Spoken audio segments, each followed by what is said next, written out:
Listen, it's not irrational for you to believe in God. And that's my point tonight. That's what I hope you will see throughout this. And so the question becomes very simply this: has science made God irrelevant? Again, if you haven't already, you probably will at some point hear somebody kind of make this assumption that if you believe in God, you're ignorant, you're dumb. And if you are smart, then you believe in science, basically. And you cannot do both. If you believe in God, you cannot believe in science. If you believe in science, you cannot believe in God. But my point today is that you can actually hold both to be true on both hands, on the same hand, if you will. God is not irrelevant because of science. In fact, I actually believe there's a complement there. And the reason for this topic actually came because I was listening to a podcast of a really big guy, a very big YouTuber who went on a podcast for an atheist. And he was explaining his story, like giving this idea of like he actually used to be on staff, like he will go on college campuses and he will preach the gospel, he will evangelize, he will try to get people to believe in Jesus. And he did that for a long time. But then about 10 years ago or so, maybe a little bit longer than that, he deconstructed. He said, I don't believe in this stuff anymore. Now, again, his story's been out for a while. You probably wouldn't know who he is if I tell you the name. But in this interview, which came out not long ago, probably 2 or 3 weeks ago, the interviewer, who is an atheist, tells him and asks him, hey, what happened? Like, if you were a Christian, quote unquote, for so long, you were dedicated, you were on staff, you're getting paid to do this, you believe it so much. What happened? What made you stop believing? And basically, he gave a few reasons, but it came down to evolution. He said, once I actually looked into evolution, once I began to read about it, it just makes sense that evolution is a better explanation than God. Now, cool. Again, he came out to that thing. He began to deconstruct. He has some other reasons why that happened. But now he's not a believer, and now he holds everything with his hands open because he just cannot know exactly what is true. And my hope, my goal is to encourage you that you won't get to that place. That hopefully if you're here is that you believe in God. And again, we have good, reasonable reasons why we believe. And here's the main point. You can write it down. Science can explain the what and the how, but only faith can answer the why. Again, do not walk away from here saying that I don't believe in science. In fact, I actually believe it's extremely important. Like you should study biology and chemistry and astrology and all the ologies, right? Because there's a good information out there. There's things that we don't know. And in fact, unfortunately, I have met Christians who are ignorant on things that are scientifically proven. Why? Because they have a fear that if I looked into science, maybe they will disprove God, but it won't. You should go study. You should go get smarter and smarter. Why? Because I'm convinced that even the people with the biggest knowledge bank, with the most degrees, still have faith in something they cannot fully explain. Now, again, the popular level, you will hear this a lot, right? Science says. Anybody say that before that? Hey, this news came up and science says that. Here's the ultimate answer. And what happens is a lot of times we take that statement and we use it as like a trump card, right? If science says it, it's true. That's it. Nobody can argue about it. But it's funny because scientists will tell you that that's not what science is supposed to do. Like science is not an ultimate answers kind of thing. In fact, the whole point of science is to look at the available evidence, is to test and refine your understanding, is to ask questions and ask them again and continue to ask them over and over and making sure that whatever question you're asking, the data, the evidence, it continues to be the same. That's why there's things that 100 years ago were proven by science that have been disproved now.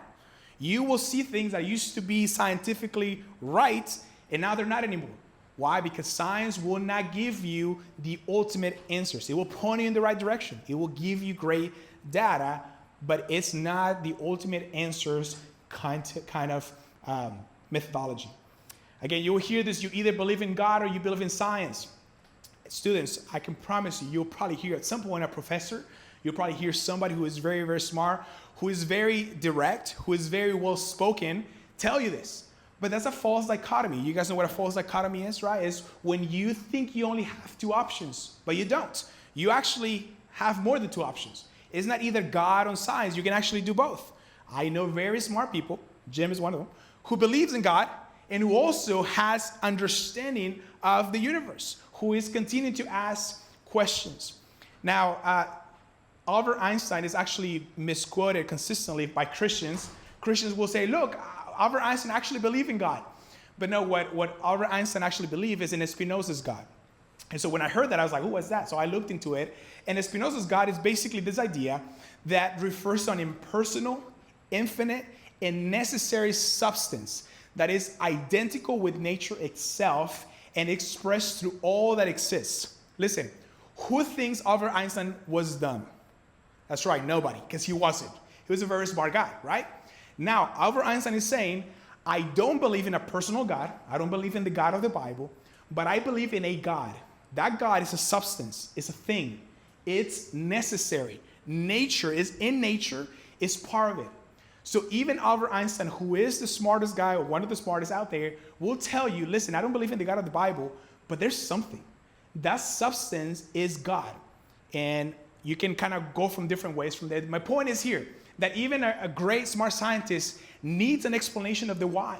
Why? Because science won't give you the why. It will tell you how. It will tell you what. It will give you processes, but it cannot tell you.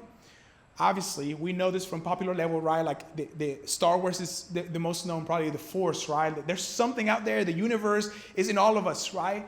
And this idea of pantheism, right? That everything is God and God is everything. Now, that's not necessarily what Einstein believed, but his idea is there's a substance, there's something that explains everything. I don't know what that is, but it's necessary and it's infinite, is what he says, also impersonal in his mind. Again, my point actually is that it's because of God that we have science. It's because of God of the Bible that we can actually study and ask questions and find answers to the world. Students, please don't forget that the greatest scientists in the world, in history, were actually Christians. They actually believe in God. That's the whole point why they wanted to study science. Because they're like, how can we explain this amazing God that we believe in? In fact, here are some examples. You will recognize some of these names. Isaac Newton, which is the physics and mathematics. He was a deeply religious man who has been said to write more on theology than he did on physics, which is a big deal because he is very smart when it comes to physics. We also have Johannes Kepler, who is in astronomy, saw science as uncovering the divine order. We got Blaise. Shout out to Blaise. Where's Blaise? Right there. Blaise Pascal, who is mathematics and physics, strong Christian apologist. Gregor Mendel, who is in genetics. He was actually a monk, father of genetics. We got Robert Boyle in chemistry. We got Michael Faraday, which is a member of that church, which is basically a Protestant church, which views science as service to God. And now, this is just a small list of several. I said 300 earlier. I don't know if it's that many, but there's a lot of them. Like, I couldn't fit all of them in here. I kind of picked the ones that I think you would recognize, but you can go Google this. There's lists upon lists of guys who were not me. You know, like they were not 30-year-olds thinking about, oh, what can I say at school? Like, these guys actually studied. They knew their field of science and said, I can hold that to be true, and I can hold God as well. Now, I get it. While faith of this scientist is not proof that God exists, you know, it doesn't tell me that, it does demonstrate that you can be a rigorous scientist and a devout believer at the same time. That again, you don't have to separate the two. Culture will tell you, some people will tell you, but you don't have to. You can be a great doctor, you can be a great scientist who understands that God is actually a rational explanation for what you believe. Again, don't forget this. All people, whether you're a believer or a skeptic, if you're in here today, while you have a bias, we all want things to be true. We all have reasons to believe why. Listen, I have my own, you have yours. But listen, the professor that you will meet in that college also has his. The person who hates God also has his. The person who doesn't believe God is even possible also has biases. While a Christian scientist may be predisposed to see evidence of God, an agnostic or atheist scientist may be predisposed to explain away the divine. I've seen this many times, right? When you look at something and at face value, using just plain logic, you says, okay, this looks organized, this looks tuned, this looks like it was created, yet it cannot be God. That's what a lot of scientists do. Say, okay, it just can't be God, therefore I have to find another explanation. Bias is not unique to religious people or religion. Sometimes you'll hear that from atheists who says, oh yeah, all Christians are biased. Like, sure, but so are you. Don't let somebody tell you that you have a bias without them acknowledging that they also have theirs. Now, one of the big things that you will hear probably is this idea of scientism, which is a belief of science is the only legitimate means to attain knowledge. That only through science you can understand reality. While philosophy, religion, ethics, and the arts are dismissed as meaningless or inferior. In fact, this happened a lot through the modern and postmodern world, because again, they will say, well, sure, you can have your truth, you can have your ideas, but because it cannot be proven by science, it's not real knowledge. Okay, it's just your mind. Your mind is playing with you. You have your own thoughts. You can keep this to yourself, great. But the only real knowledge is found through science. Here's the problem with that. That is a self-defeating statement. You saying that you can only science gives you truth, it cannot be proven. That statement alone cannot be proven. It is a philosophical statement to say that only science gives us truth. Listen, Christianity is deeply philosophical. You should think about your faith, guys. You should think about what you believe. You may not be able to prove it in a lab, but you should put your brain to work. And that's the thing. Scientism doesn't allow for that to be true. It self-defeats itself. Not only that, but it ignores other forms of knowledge. Again, it tells you that love, it's just an idea. The morality is up to you. That beauty and meaning it's not truly there, and it cannot be measured in a lab. Yet, you and I, by common sense, just by thinking about it, we know that morality is a thing, that there's things that are inherently wrong. We know that love is a thing. You have experienced love. You have given love. You can see that beauty is a reality. When you see a sunset, when you see a mountains, when you see a beauty out in the world, you don't say that doesn't exist, it's fake. You say it's there. It can be comprehended. Science doesn't explain that. Science doesn't prove that, yet common sense will tell you that it's true. And again, they cannot answer the why. Science tells us how things work, but it cannot tell you why they matter or what should we do with them. Science will not tell you why things are the way that they are, how we got here, questions that are deeply important to us. And last but not least, it cannot address moral, philosophical, or theological questions. Again, throughout history, there's been an idea of theology, right? Like the study of God. God cannot just be explained away by saying, oh, he doesn't exist. Listen, history has telling us that basically every society has had some sort of God, some sort of deity, some sort of system that points us to a spiritual world. Science cannot tell you about it, yet it's a reality that we need to explain because we all experience it. Not only that, but science cannot tell you whether murder is wrong. Again, if you only believe in science, why is killing a dog inhumanely wrong? You cannot tell me why. If science is the only way to attain knowledge, why can I just steal something from you? Why is that wrong? It cannot be proven by science. And not only that, science can explain the existence of love, beauty, and the ultimate meaning. Moving on, taking quick notes. So here's 3 questions that science cannot answer alone. Science cannot give you all of it. The first one is, why is there something rather than nothing? Now, you guys have heard the idea of the law of conservation of mass and energy. Anybody? Any smart people in here? That's right. Even if you're not smart, you probably heard about it. The idea of this is that energy is basically cannot be created, right? That energy can only be transformed. That it can only be modified. That energy has always been there, or matter has always been there. But here's the thing. We know, again, scientists will tell us that the Big Bang Theory is still the best explanation for how we got matter, right? There was a huge ignition, a huge explosion, something that was so massive that expanded the known universe. Now, I didn't know about this before, and you can look into this, but there's actually other theories. One is called cyclical models. The idea that the universe is eternal, and for eternity, there's been this cyclical things. Basically it begins, it creates, it explodes, and then it begins again. So it's a cyclical. Basically a bunch of big bangs going on and going on and going on. And we just happen to be in this one right here. There was one before us, and there's going to be one after us, okay? Not only that, but there's also an explanation of the multiverse. That's not a Marvel thing. That's a very real scientific theory that says, hey, there's just an eternity of universes, and all of them have different constants. They all have different laws. They all have different parameters. We just happen to be in the one that we understand and that we live in. Now, again, scientists have come up with these theories, right? Listen, anybody believes in the multiverse? Okay? We have scientists that do. I believe in God. So my explanation of the universe is God spoken into existence.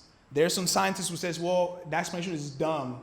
You should believe in a multitude of eternal universes that have been in existence. That's where you should put your faith.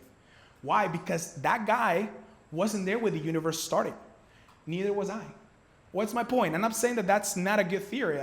In fact, it's so deep, I've only scratched the surface. But my point is that because that guy wasn't there, he has to put his faith in an eternity of multiverses that create this universe. Versus me, I put my faith in a God who is personal, who's spoken into existence. Listen, I have faith, and so does that guy. He might not say that. He might say, I believe it because of science, because of physics, because of quantum, there's some words that I don't even understand, English. I believe it because of that, but listen, I believe it because the word tells me too. Like again, we can go toe to toe and realize that at the end of the day, I have faith in God. He has faith in something he doesn't fully know. Why? Because science cannot explain that. They're theories. Again, the Big Bang being the best one still, some are still trying to come up with different explanations, but remains consistent. Again, we observe, again, the Big Bang Theory, every effect has a cause. We know that right now, that every effect in the universe has a cause that started it. Therefore, it's reasonable. Again, I cannot prove this to you, but it's reasonable. It's not a bad, ignorant thing to say that the universe looks like it had a beginning, that the universe has been caused by something, that it wasn't just eternal, that matter didn't just start out of nowhere, because that's the thing. Even the law of conservation of mass and energy doesn't explain where matter came from. That's why they say matter is eternal, because we don't know how it started. There's faith in that. Because the universe had a beginning, or at least it looks like it did, it must have a cause. You've heard this before. It's not outside, it's not irrational for us to think that because matter cannot create itself, it cannot be it that started itself. Therefore, it has to be outside of the universe. Whatever created the Big Bang Theory or the Big Bang or whatever created the universe has to be outside of the universe, which means it has to be timeless. Now, time is a concept that we understand, but it's not a concept that can be proven either, right? In material, again, matter cannot create itself. Therefore, something that creates matter needs to be immaterial. And I don't know about you, but it has to be immensely powerful. Why? Because matter is everything, right? Everything is created of matter and atoms. And therefore, whatever creates such a powerful entity needs to be more powerful. It cannot be less powerful creating something that is more. So it is not irrational, but it's entirely reasonable that I ascribe that to God. Again, some scientists will ascribe it to physics or to probabilities. But since the dawn of humanity, people have consistently attributed the creation of the universe to a divine being. And science has now rendered that explanation obsolete. This is extremely important, guys. Sure, even for hundreds of years, people look around and say, I guess this is created by God. At the surface, it sounds very ignorant. But here's the reality. Science hasn't told me otherwise yet. You know, logic, looking around and saying, how are we here? Like, it just doesn't make sense for us to just be here, tells me that believing in God is not irrational. You might not like it. You might not agree with it, but it's not irrational. Question number 2, why is the universe finely tuned?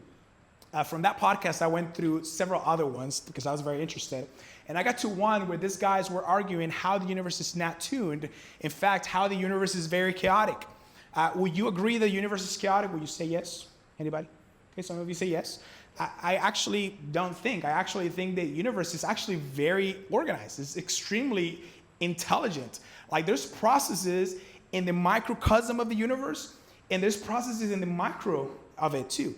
You see molecules being and doing things that, okay, it doesn't look like somebody just threw it out in the air, to use a very simple explanation, and they just happen, right? It doesn't seem that way. Now, when we examined the constants of physics, again, this is a deeply scientific thing. When you look at gravity, there's constants in it. There's laws that repeat themselves. You see the expansion of the universe, which again is what gives us kind of the idea of the Big Bang Theory. The universe has been expanding itself, and it appears overwhelmingly that the universe is finely tuned. Logic, again, if you just look at a plain understanding of when you look at a tree and how amazing is the process of a seed becoming a tree that gives you fruit, that dies and becomes again and again, that's just being one process. But not only that, right? We have processes of weather, we have processes of day and night. We have so many things that seem to work perfectly together. Again, some scientists will tell you that's just the universe that we're in. It works together because there's no other explanation. It just has to work together. Yeah, you can explain it that way, or you can say there was a creator who made it that way. It's not irrational for you to use that explanation. Students, God created a good world. And again, even in this podcast, the guy said, well, look at the sun. The sun gives you cancer. Is that finely tuned? I was actually, well, no, but in my worldview, that actually, it still explains it. Bible tells us that God created a perfect world who was finely tuned, and guess what? Sin broke it. And sin introduced decay and disorder and results in things like natural disasters and disease. And even us human beings killing each other, right? My worldview explains why this finely tuned universe looks more and more chaotic as we go, because, yeah, in fact, it is decaying. Sure, again, you can say, well, that's your explanation. Yes, but that's my point. My point is that my explanation is not irrational. Again, scientists can explain in a different way, but they still don't know. They still have to put their faith somewhere. And just because somebody is very confident about what they say, just like I'm being confident what I'm saying, doesn't make them right. Listen, I could be wrong, sure, but prove me wrong, right? Again, prove hundreds of scientists, hundreds of people who believe in God because of the rationality of their understanding. Again, without invoking highly speculative theories like the multiverse, which again, some people do, or the improbability of life permeating universe arising by mere chance is astronomically small. Faith is required to believe in such a multiverse, just as faith is required to believe in God. Here's question number 3. I have 17 more slides and we'll be done.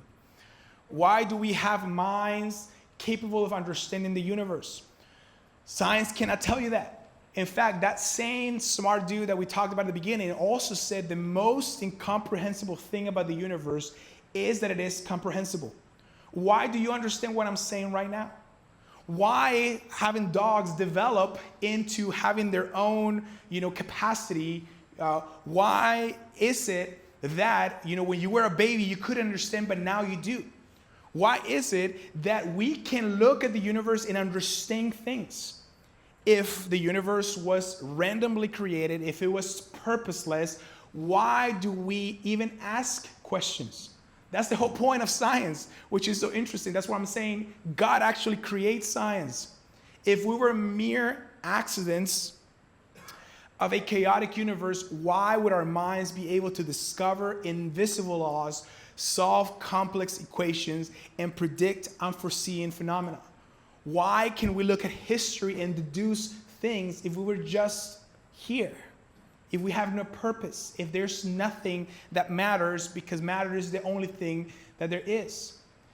Again, my worldview can explain this. We were made in the image of a rational, intelligent God.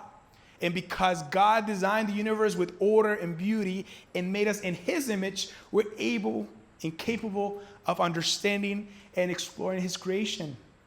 In fact, I believe that that's one huge element of following Christ, is enjoying what he has created. So again, the question becomes, has science made God irrelevant? And I don't think so. I don't believe it has. So let me finish with this. I'll give you this statement and then two practical points. But if belief in God rested on a single line of evidence, if science and this philosophical argument I'm trying to give you was the only thing about God, it would be very understandable if you don't believe it. I get it. Yet, the cumulative weights of philosophical, historical, moral, experiential evidence presents a powerful and coherent case of God's existence, making faith not only reasonable but deeply rational. It's not only about science. Guys, you can look again at the moral argument. You can look at the reality of why we're here. You can look at personal testimonies. There's so many things. You can look in the earth, in geography. You can look in the universe at astrology. You can look at a lot of things that point to something that just looks like God. That alone doesn't tell you to believe in him. Because again, at the end of the day, science can explain the what and the how, but only faith answers the why. So here's the 2 practical steps, and I'll be done. I promise, Lucy, I promise. First one is this: acknowledge your bias, but also acknowledge the bias of others. Again, you're going to have people who will tell you they don't believe in God. And again, this is not a, I forgot the word again. I forgot it in middle school. I forgot it again. But this is circumstantial. I get it. But here's the idea.